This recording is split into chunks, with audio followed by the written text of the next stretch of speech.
Hello दोस्तों, हमारी आज की कहानी है चिड़िया का घोंसला।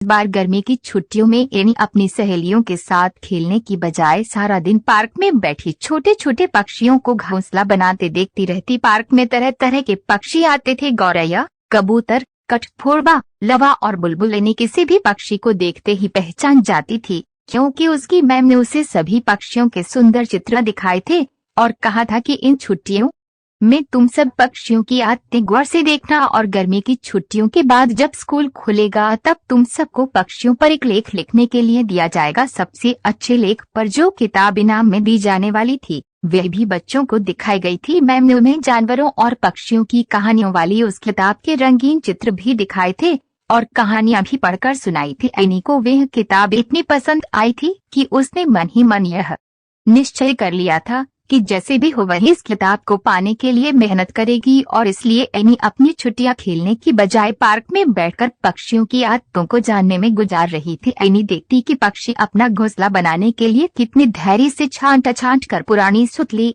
घास, पत्तियां और घोंसले को आरामदेह बनाने के लिए पंख आदि जमा करते हैं। एनी का जी चाहता कितना अच्छा होता कि मैं भी इन पक्षियों की कुछ मदद कर सकती। अचानक एनी को एक ख्याल आया। इन दिनों ज्यादातर पक्षियों ने अपने घोंसले बना लिए थे, फिर भी कुछ पक्षी ऐसे थे जिनके घोंसले अभी तक तैयार नहीं हुए थे। कुछ शरारती लड़कों ने पत्थर मारकर इनके घोंसले नष्ट कर दिए थे। एनी ने उन्हें गुस्सा कर रोकना चाहा। एनी ने सोचा क्यों न मैं अपने हाथों से एक घोंसला बनाकर बगीचे के किसी पेड़ पर लटका दूं। हो सकता है कोई पक्षी वहां रहने आ जाए। कितना अच्छा लगेगा जब पक्षी वहां अंडे देंगे और कुछ दिनों में घोंसला छोटे छोटे पक्षियों से भर जाएगा। पक्षियों की चहचहाहट से मेरे बगीचे में रौनक आ जाएगी। यह सोचकर एनी बहुत खुश हुई। अब तो एनी को अपने आप गुस्सा आ रहा था कि इतनी अच्छी बात उसे पहले क्यों नहीं सूझी। कुछ मिनटों का ही तो काम होगा और बस घोंसला तैयार हो जाएगा। पक्षियों की चोंच से बने घोंसलों के मुकाबले मेरा ये घोंसला ज्यादा सफाई से बना हुआ होगा, एनी ने सोचा। अगले दिन एनी की माँ ये देखकर बड़ी हैरान हुई कि एनी सारा दिन तिल के कागज आदि ही बुनती रही। कहाँ तो एनी ने सोचा था कि घोंसला बनाना तो कुछ मिनटों का ही काम है, और कहाँ एनी को सारी शाम घोंसला बनाते बनाते गुजर गई। घोंसला को टिकाने के लिए एनी ने बांस की कुछ तीलियां भी लगाई थी। अब वे तीलियां टिक नहीं रही थी। बेचारी एनी ने धागे की पूरी रील लगा दी, तब कहीं जाकर घोंसला इधर उधर से बंद कर तैयार हुआ, पर घोंसला अजीब उबड़ खाबड़ सा बना था। यह तो पक्षियों को बहुत चुभेगा। यह सोचकर एनी माँ के पास गई और बोली, माँ ये घोंसला अंदर से कितना सख्त है, इसे जरा नरम बना दो न। माँ ने एक छोटी कटोरी ली और घोंसले के अंदर उसे गोल मोल घुमाकर काफी हद तक उसे आरामदेह बना दिया। उबड़ खाबड़ तिनके और कागज बैठ गए थे। अब एक छोटा सा घोंसला तैयार था जो न गोल कहा जा सकता था, न चौरस और न लंबा। चिड़िया चोंच से घोंसला बनाती हैं, पर कितने सलीके और सफाई से बनाती हैं।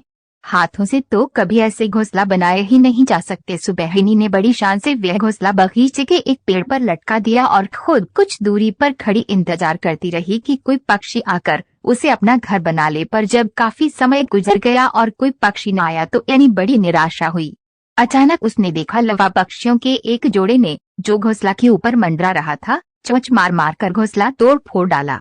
शैतान पक्षी गुस्से से एनी बड़बड़ाई। एनी की आवाज सुनकर उसकी माँ वहां आ गई। माँ देखो न, उन्हें मेरा घोंसला पसंद नहीं आया, एनी ने सुबकते हुए कहा। माँ भी वहीं खड़ी होकर पक्षियों की हरकतें देखने लगी। अचानक माँ जोर से हंस पड़ी। देखो एनी, ये पक्षी पहले घोंसले से तिनके चुन चुन कर एक नया घोंसला तैयार कर रहे हैं।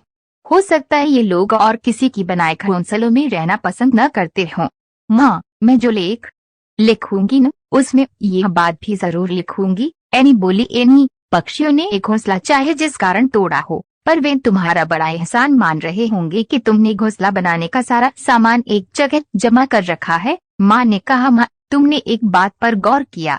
एनी ने माँ से कहा, ये लवा न घोंसला झाड़ियों के अंदर बनाती है। हाँ एनी, अभी तक तो मैंने यही देखा सुना था कि लवा न घोंसला पेड़ पर या घरों के रोशनदानों आदि में बनाती है। आज पहली बार मैं यह तरीका देख रही हूँ। एनी सारा दिन बगीचे में बैठी लवा पक्षियों को काम में जुटे देखती रहती। एनी की मौजूदगी का पक्षी भी बुरा नहीं मानते थे। शायद उन्हें पता था कि वह उनकी मित्र है। जल्दी ही घोंसला छोटे छोटे लवा पक्षियों से भर गया। इसी बीच एनी को लवा पक्षी की एक और दिलचस्प आदत का पता चला। आमतौर पर पक्षी उड़ते हुए आते हैं और सीधे अपने घोंसले पर ही उतरते हैं, पर लवा कभी ऐसा नहीं करती। वह हमेशा अपने घोंसले से थोड़ी दूरी पर उतरती है और फिर फुदक कर और थोड़ा इधर उधर पता चले घूमकर अपने घोंसले में जाती है। शायद वो नहीं चाहती कि किसी को उसी के घोंसले की जगह पता चले। छुट्टियों के बाद जब लेख प्रतियोगिता हुई तो एनी को प्रथम पुरस्कार मिला। इनाम वाली किताब हाथ में पकड़े एनी अपनी सहेलियों को बता रही थी, तुम्हें पता है मैंने एक नहीं 2 इनाम जीते हैं। एक तो ये किताब और दूसरा अपने बगीचे में छोटे छोटे लवा पक्षियों से भरा घोंसला। इस कहानी से हमें ये सीख मिलती है कि कोई प्रतियोगिता जीतने से ज्यादा दूसरों की मदद